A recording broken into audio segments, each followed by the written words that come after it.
Loch Ness, Scotland. I told my friend, there is a Loch Ness monster, and it was an absolutely huge, huge animal. This huge black neck suddenly appeared, 7 or 8 feet, moving along quite slowly like this, with no humps visible, but quite clearly about 15 seconds before it went down.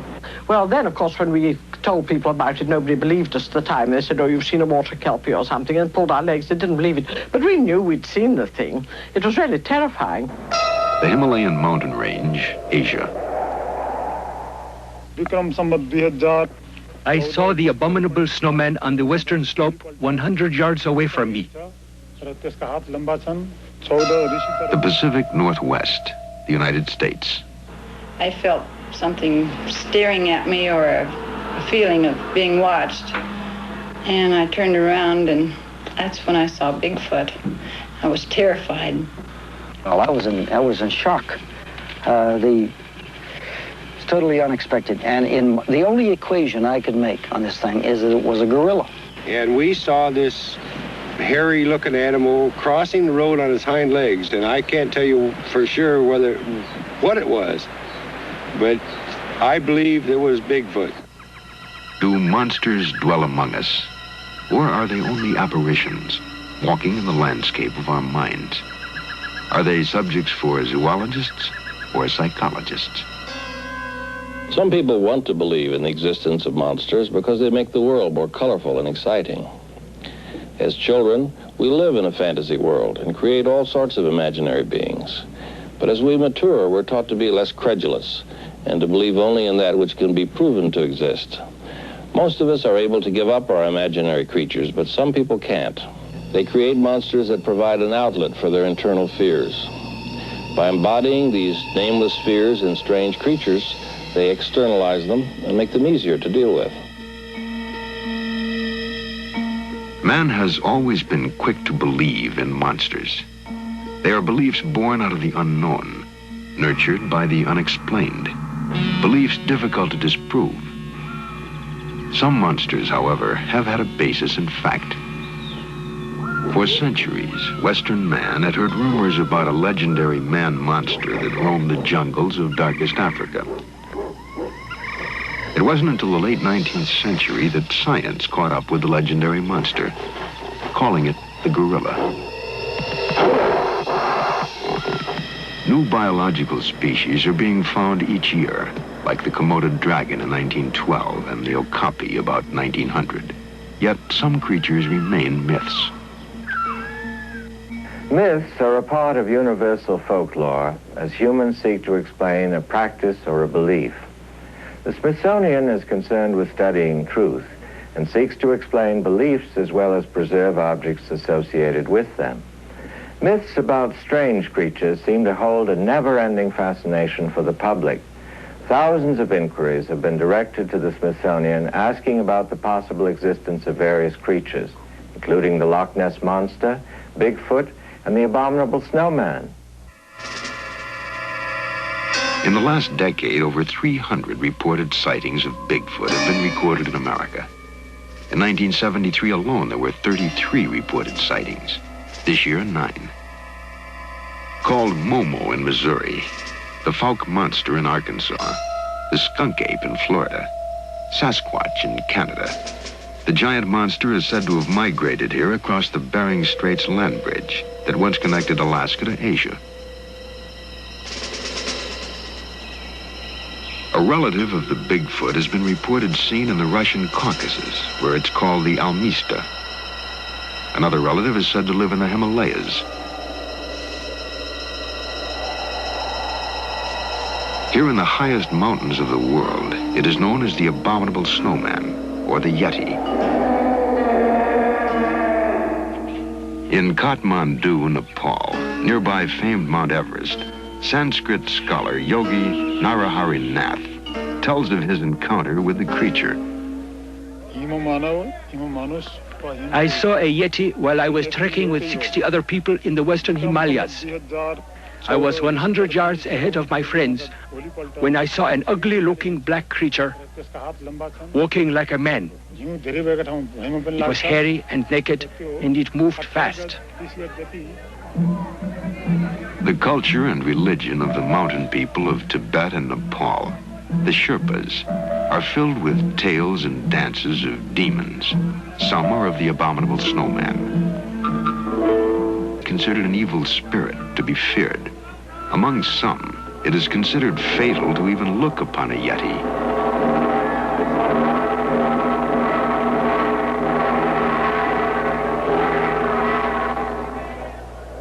Part of the mountain people's lives for centuries, the snowman only became known to the West in the late 19th century, when British mountaineers began to attempt to conquer Mount Everest. Cool-headed explorers returned with tales of the mysterious Yeti, tales of strange footprints left in the snow. But it wasn't until 1951 when veteran climber Eric Shipton discovered a new pass at 19,000 feet that actual evidence was collected. Shipton, standing where no man had ever been before, took these photographs of giant man-like tracks. Once a non-believer in the Yeti, Shipton, now in London recovering from a back ailment, remembers that day. Strange feeling inside. I've often seen these tracks before, but hitherto I'd always been a bit of an agnostic about the whole question, but seeing these tracks so absolutely fresh and clear, well, there seemed to be no doubt about it at all, and it was that really gave me a very eerie feeling that here one was in the presence of something quite unknown.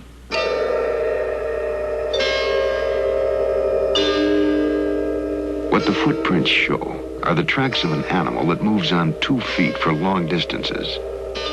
The only animal known to do this is man. Further, the footprints, larger than those of apes, show no claw marks normally associated with bears.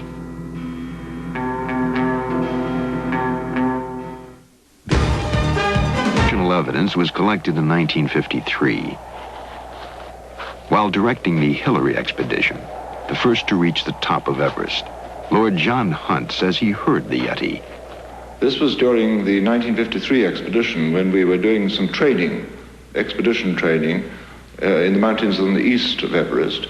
And I myself, with some of my companions and Sherpas, were camping beside a glacier behind a mountain called Armadablam. It was the Armadablam Glacier, and it was at about 18,000 feet. And one evening in that camp, I distinctly heard what seemed to me to be a yelping call or cry from the other side of the glacier. I wondered what it was, and the Sherpas with us were unanimous in saying this is a Yeti. I think the nearest equivalent sound is the sound made by an ape, which does have a yelping cry. Almost never seen by Westerners, the Yeti was once reportedly glimpsed by N.A. Tambazi of Athens, Greece. It was during an expedition to Everest in 1925. Here, from his descriptions, is a recreation of what Tambazi said he saw in a clearing 300 yards away. A dark and hairy man-like creature grubbing for roots with a stick. Thought to be a missing link, a creature unchanged from the Ice Age, perhaps even an ancestor of Neanderthal man. The snowman became the object of extensive expeditions. Year after year, teams from England, France, America, and Japan combed the mountains for proof that the snowman did exist.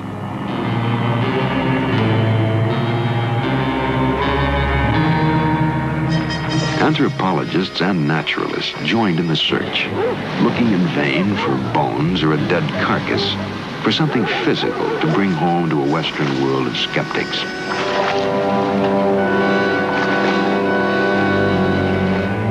Among the things they did find was this cave in 1958, said to be the lair of the Yeti.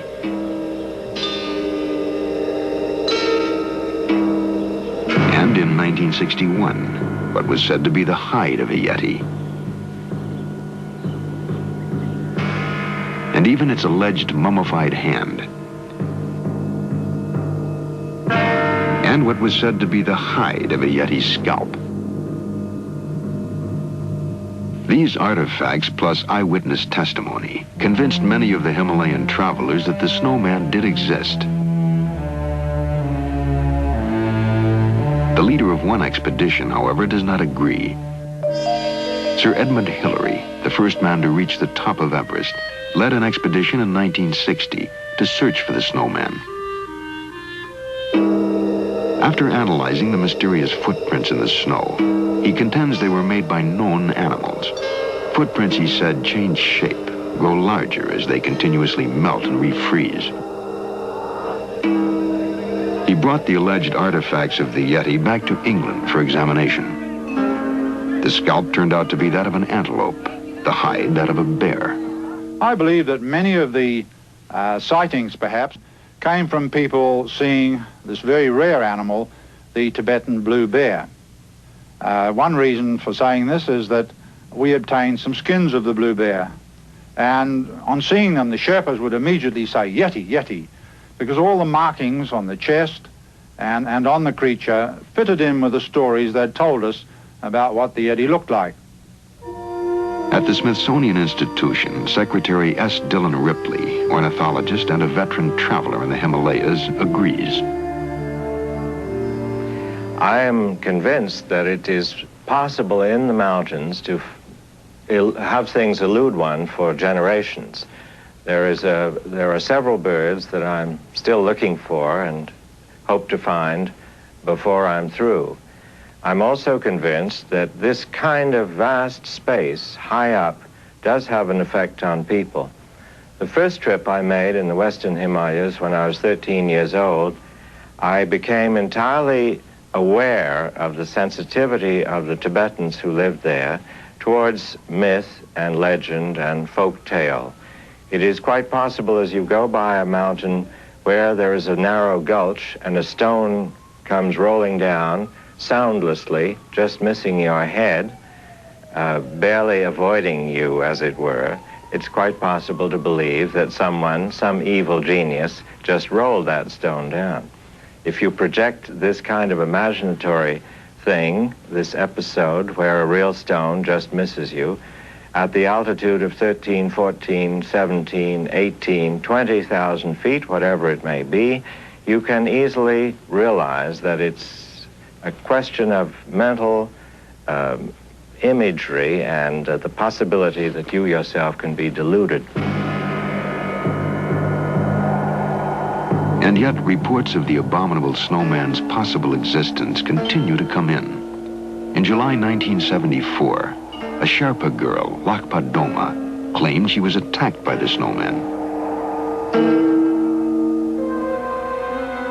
In the last several years, however, a search for a similar creature has begun elsewhere, in America, where the giant is said to have migrated on what was once the Bering Straits land bridge. In the Dalles, Oregon, the first center has been opened to collect known data on the alleged monster, the American Yeti, known as Bigfoot. What happened? Did you think you actually saw something or heard something? Okay, did it look like a man? Was it walking upright? Okay, how big do you think it was? Before coming here, Peter Byrne of Ireland previously spent 16 years in the Himalayas, looking for the Asian counterpart of Bigfoot.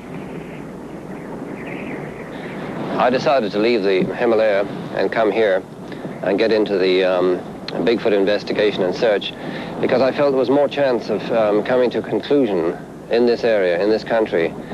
Here, there are many advantages that we didn't have in the Himalayan searches. There's a system of roads that enable you to get into the backcountry. There's communications, telephone, radio, and so on. We had none of these things in the high Himalaya. The terrain was extremely difficult. We could have gone on for years and years there, I think, whereas here, although it's been 3.5 years, I think we will come to a conclusion quite soon. First found in Indian folklore, Bigfoot has become an American legend. Now some hope to prove that legend a reality.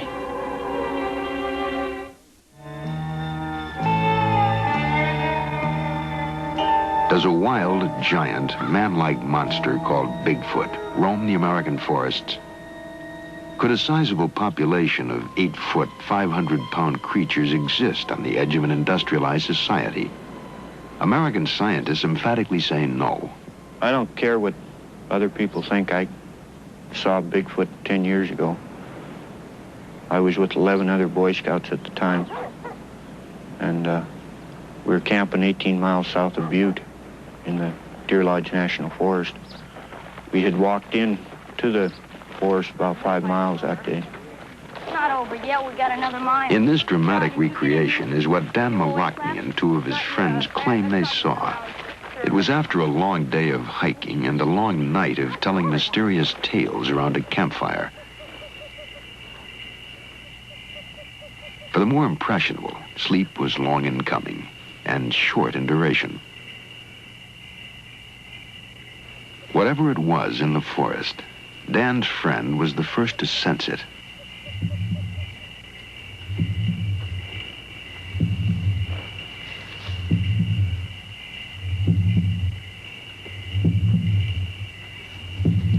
The first to hear it.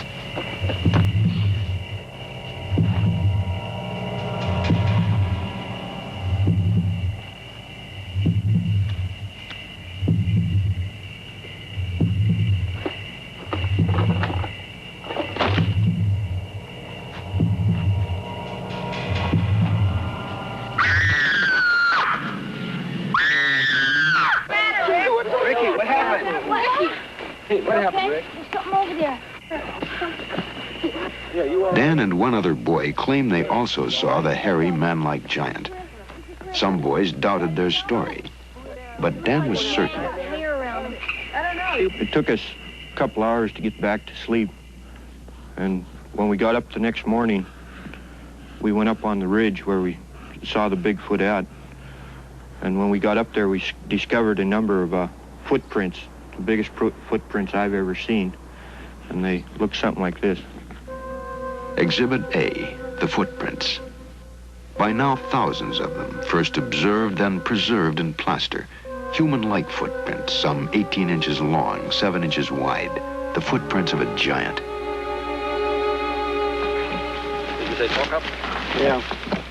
In the area where most of these footprints have been found, a privately funded expedition sponsored through the National Wildlife Federation hopes to photograph a live Bigfoot or produce evidence of a dead one. Under the direction of Robert Morgan of Miami, Florida, the group has already claimed discovery of additional footprints in Oregon and Washington.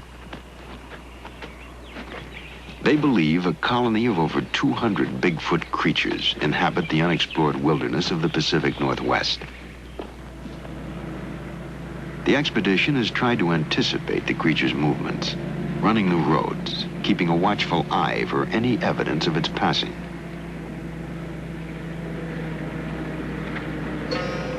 Thinking Bigfoot to be a nocturnal creature, they're prepared to penetrate the darkness of night with special light amplification viewing devices.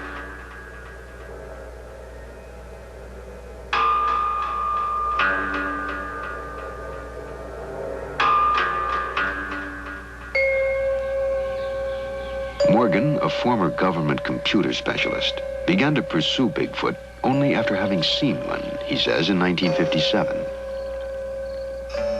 And all of a sudden, this thing went through the bushes. He didn't go around. He went, I mean, I could see the wake, you know, just plowed right through it, and he moved up at an angle away from me. I was on the edge of a canyon. And at a point, I estimate about 40 yards from me, it went into an opening, a clearing in the brambles. And what I saw was the most man-like looking gorilla, in my estimation, that I'd ever seen. In their search for evidence, monster hunters must always be on guard against the hoaxer, like Ray Pickens of Chehalis, Washington. 7 times, beginning in 1971, Pickens has tracked the wilderness with bogus Bigfoot tracks. His purpose, not to fool the scientists, but to fool the monster hunters. He tells us why. Well, we were sitting there having coffee at this Arden Cafe, and 2 gentlemen came in, and they was asking us about Bigfoot. We said, well, we didn't believe in it. And one gentleman says, well, you hicks around Arden probably wouldn't. And I turned to my friend, which his name is Harvey, and I says, Harvey, we're hicks.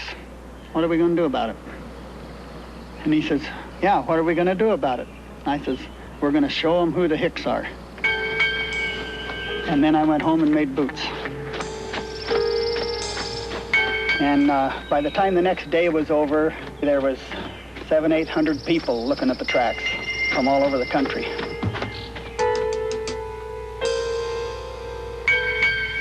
There are a number of footprints that I've seen that are faked, and this can be done. But on the other hand, there are a few that show some characteristics that I think could not have been faked. This is one such footprint. This cast, I've drawn in the approximate reconstructions of the bones.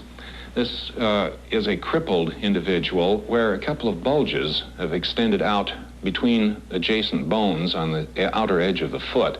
If this had been a human foot, these bulges would have been farther back, but they're shifted forward, making the heel longer and the front of the foot shorter. This is exactly what is required for a foot that's going to carry perhaps an 800-pound body. Now, I don't think any faker could have thought of it and figured this out and adjusted his footprint accordingly. A fake footprint is just simply an expanded, enlarged footprint or enlarged copy of a human foot. Here, in actual footage taken of what is said to be a real Bigfoot, is a creature similar to Dr. Krantz's club-footed giant. Filmed by Ivan Marks in late 1969 in Bosburg, Washington, the film has been denounced as a fake by some monster hunters. Here is yet another film of an alleged Bigfoot, also taken by Marks in Alaska in 1973. Marks, a hunter and maker of nature films, insists on its authenticity. No matter what the Marks films indicate, the most compelling evidence for Bigfoot's possible existence remains that presented by eyewitnesses. Former Sheriff Oliver Potter. Like I say, I'm born in the woods, the Cascade Mountains. I know the animals that are here. And this was something different that I had never seen before. A large creature, about 7.5 to 8 foot tall. It was grayish black in color, and as it went away from me, I seen the backside of it, walking as a man would walk on its hind legs.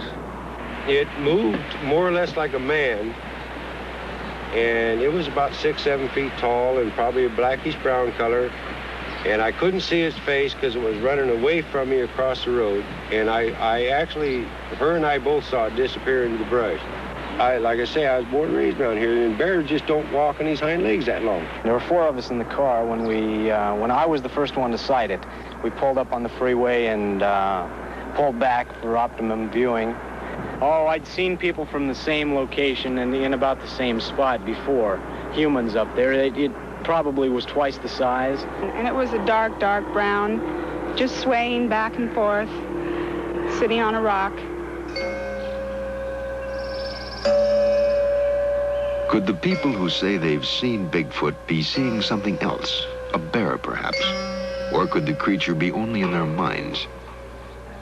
Eyewitness testimony in the case of Bigfoot, I don't think is very good because you can't test it. It's the credibility of the person, and these people, if they want to see something strange, they can imagine it.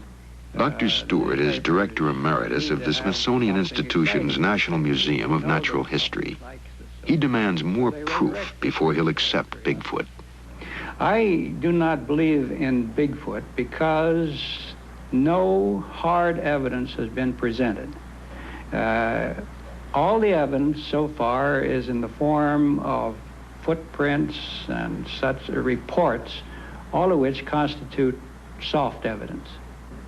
Hard evidence is like this skull here. If you have a skull of this so-called Bigfoot, you can tell what it is. Fact or fiction, Bigfoot has become a fixture in the American landscape. At Willow Creek, California, which proclaims itself the gateway to Bigfoot country, the creature is celebrated each year with a 3-day festival.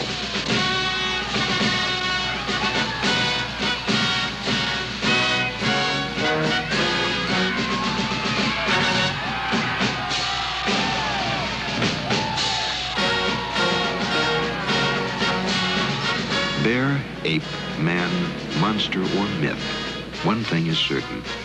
Bigfoot is an #1 tourist attraction.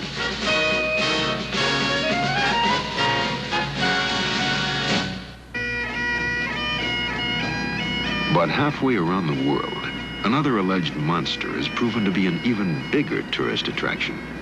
Loch Ness is famous, of course, probably the most famous of the Highland Lochs for its monster. The Loch Ness monster. They all come here seeking an answer to the question, is there a Loch Ness monster?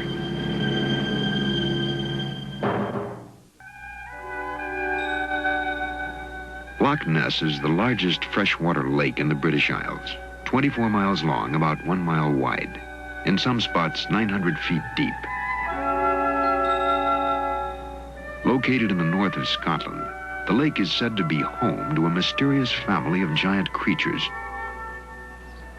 We're standing on the jetty by the boathouse, just on the left there, and looking across to the bay, we saw a sudden tremendous turmoil in the waters, and without being able to see anything, what was causing it.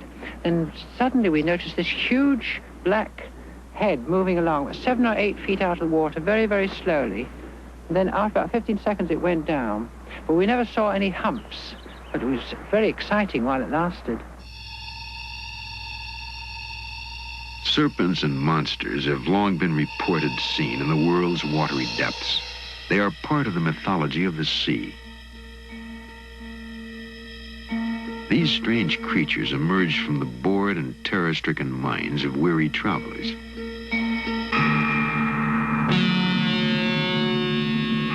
Unlike the sea serpents of the past, the mysterious creature seen in Loch Ness has allegedly been photographed. The first time in 1933 by Hugh Gray of London. Scientists could not agree as to what this was. Then in 1934, a vacationing London surgeon, Dr. Robert K. Wilson, took this photograph, said to be of the neck and head. That same year, the London Daily Mail printed this picture, describing it as a photograph of the monster's fin. Lackland Stewart took this picture in 1951. The first to show what are said to be the mysterious humps that undulate on the creature's back. Then in 1955, Peter McNabb took a photograph showing a large object in relationship to the 64-foot tower of Urquhart Castle. In 1960, Peter O'Connor took this controversial photograph, which he claims is of a 50-foot creature.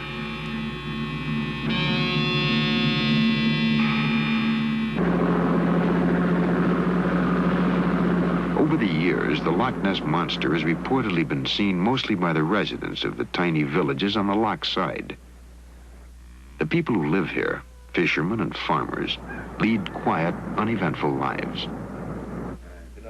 Two natives discuss their sightings of the monster. Oh, it's certainly that. It was a rounded hump, something like an elephant's back, and the same sort of colour, greyish colour. And it stayed quite still for at least 2 minutes. Both men claim proof for what they saw, for at the time, neither was alone. Well, this sighting of mine was also seen by the Oxford and Cambridge group who were up there to find out about the monster. More or less. There were about a dozen of them. Well, it's very similar to mine because the entire holiday makers on the gondolier, and there must have been 120, all saw it. The monster has been a part of the cultural tradition of northern Scotland since the year 565, when, it is written, St. Columba drove off the creature by invoking the word of God. The word of God is still invoked today. In 1972, the Reverend Donald Orman performed the rites of exorcism at Loch Ness. I adjure thee, thou ancient serpent, by the judge of quick and dead, by him who made thee in the world, that thou cloak thyself no more in manifestations of prehistoric demons. Begone, thou hideous demon, unto thine appointed place, and return no more to plague the servants of Almighty God. Not all residents around the loch perceive the monster as evil. The children at the Drumnadrochit grade school, who believe in the creature despite attempts to teach them otherwise, see it in a more affectionate way.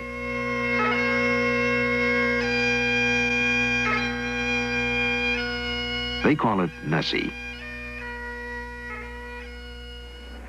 Nessie, however, has been said at times to show a more sinister face, as when John Cobb, British speed champion, took his boat onto Loch Ness in 1952. Cobb was attempting to set a new world's record.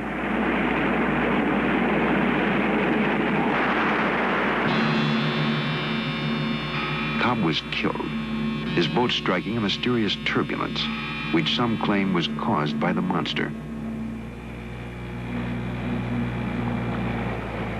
Among those who believe the theory that Cobb met his death because of the Loch Ness monster is Tim Dinsdale, a former aeronautical engineer and now a full-time resident monster hunter. Dinsdale, who lives on the loch, in this boat, the Water Horse, has been watching the surface of the lake for 15 years. His vigil began in 1960, after he took what is claimed to be the most convincing film ever shot of the Loch Ness monster. Using a 16mm spring-wind camera with a 135mm telephoto lens, Dinsdale filmed this moving object 1,300 yards away. They enlarged the film as shown here, subjecting it to intense scrutiny. Their conclusions: that the film is of an animate object, not a boat, that it is moving 10 miles per hour, and that it is 6 feet wide, 5 feet high. Dinsdale has interviewed almost every living eyewitness of the alleged monster. Here he describes what it might look like, based on these interviews. Then you get this tremendous body. The forward limbs, I think, are rather smaller than the rear ones. These curious humps, of which I think there are two basically at the pelvic and the shoulder girdle, and this region in between seems to be able to change shape. People have seen the back changing shape. They've actually watched it. And then right up the back end, you have, I think, a tremendous swimming tail, like a crocodile's tail, which is used to propel the thing through the water. Dinsdale, who is not a scientist, speculates that Loch Ness might be inhabited by plesiosaurs, animals believed extinct for hundreds of millions of years.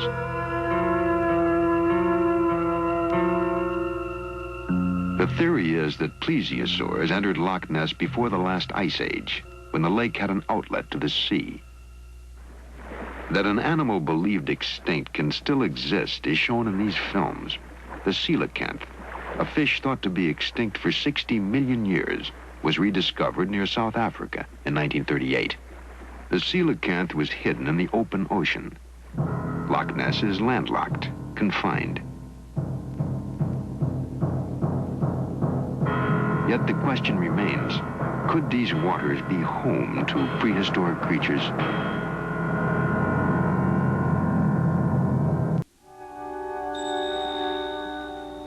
To finally determine what mysterious creatures, if any, live in these waters, the Loch Ness Phenomena Investigation Bureau was formed in 1962. Operating until last year, the Bureau attempted to bring a long-needed expertise in the search for the monster. For 11 summers, until they ran out of money, They trained eyes and cameras on strategic parts of the lake. Their major achievement, this film taken by a 17-year-old volunteer, Richard Rayner, in June 1967. British Air Force scrutiny of this film led to the conclusion that, like the earlier Tim Dinsdale footage, this was a picture of an animate object of some size.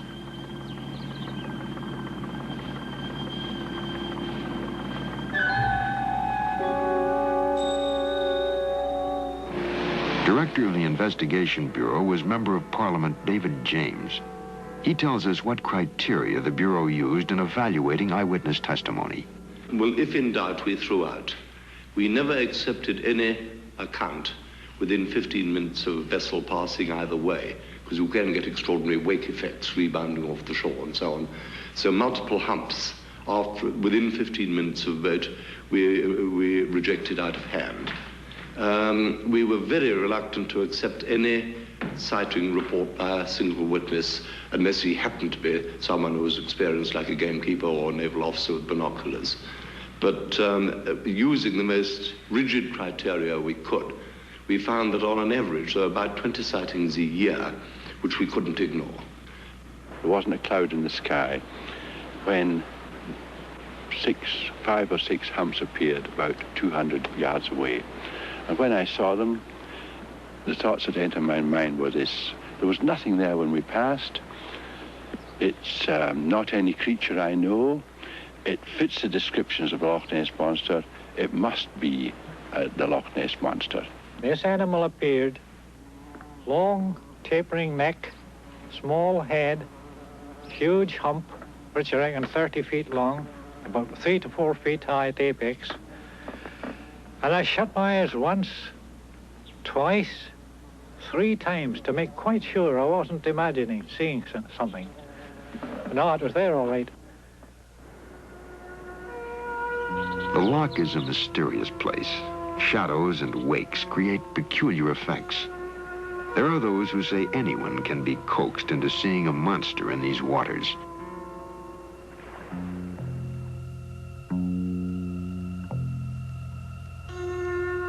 But if the monster is only an optical illusion or an hallucination, how can one explain these photographs, taken by a former professional army man, Frank Serling of London?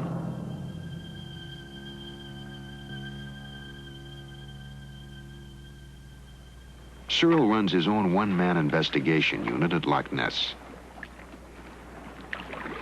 He lives hermit-like at water's edge, with few comforts of modern living. He has been here now for 5 years. His goal, to get close-up pictures of the monster. He tells us why. I figure it would be worth a lot of money. Just the use of the pictures by the media all over the world, I think, would fetch in something like about £200,000 over perhaps the first 6 months. After that, there would be lectures, personal appearances and so on, and royalties from the pictures. Nicholas Witchell, law student and part-time monster hunter, in a new book published in London this summer, questions the authenticity of Serling's photographs. I'm afraid there are people who are faking photographs on the Loch at the moment. This is done by superimposing objects onto negatives and by placing objects in the water and then photographing them. And recently, these pictures have been getting a great deal of attention from the popular British press. To get better pictures, the monster hunters took their cameras underwater in submarines for the first time in 1969. But the unusually peaty and murky darkness of the Loch's waters closed off all possible visibility. The submarines were considered useless and were withdrawn.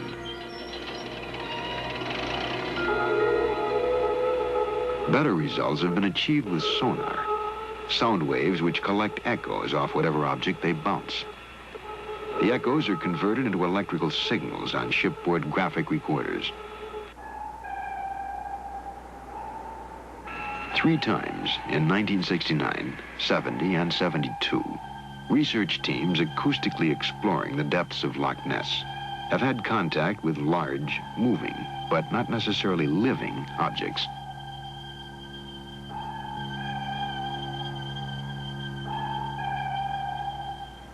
The director of one of these expeditions was a Boston patent lawyer, Robert Rhines, who returned to Loch Ness in June 1974 to undertake a more ambitious underwater project. You lower this there and have this sink into the silt and so forth. Rhines' plans call for the dropping of 2 waterproofed cameras into the loch. The cameras are connected to a powerful strobe light and sonar recorder, all operated by a computer. When an object larger than 30 feet passes through the sonar beam, the computer will activate the strobe light and cameras. Every 10 seconds, another picture will be taken until the object passes out of the sonar's range.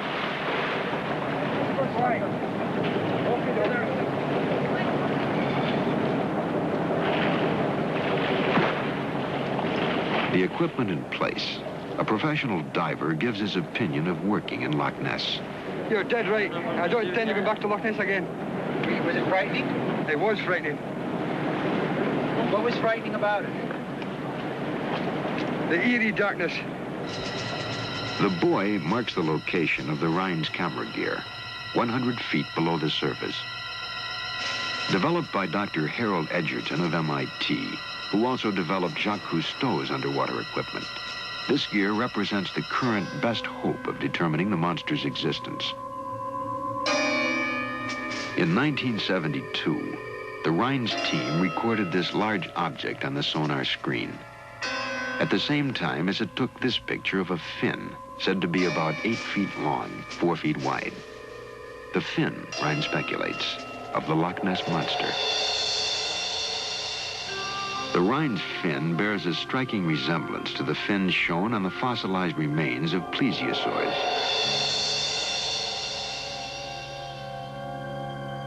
Dr. Nicholas Houghton, a vertebrate paleontologist at the Smithsonian Institution, replies, I think it's very unlikely that anything the size of a plesiosaur would be able to live in Loch Ness without our being aware of it long before now, or being able to live there, period.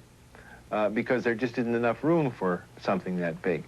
In thinking about a plesiosaur, you have to think in terms of a moderate-sized whale, as far as the amount of room it needs and the amount of food it needs.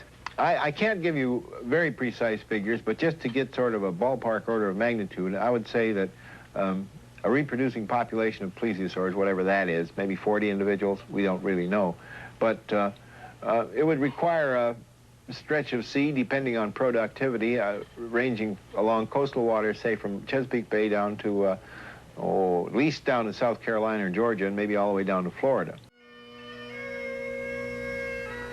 Tales about strange creatures are always tantalizing. In time, some may even prove to be true. To date, however, in the absence of hard evidence, the scientists at the Smithsonian Institution do not endorse the reality of such creatures as Bigfoot, the abominable snowman, or the Loch Ness Monster.